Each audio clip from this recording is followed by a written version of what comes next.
Tapansa kullakin.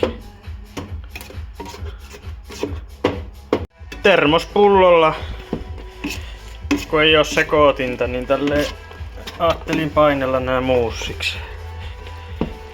Kyllä tämä tästä. Hyvää hillo tulee. Siellä on nehän on hyviä, kun on tommosia paakkuja siellä, niin ne on semmosia makuyllätyksiä.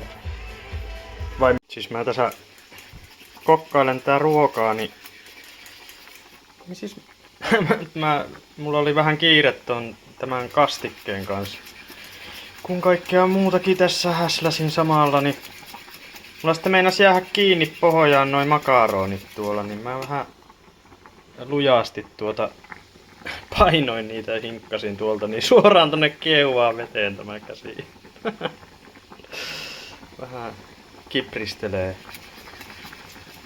Mä satuin löytää lääkekaapista jotain tommosta geeliä, mikä on palovammoille, niin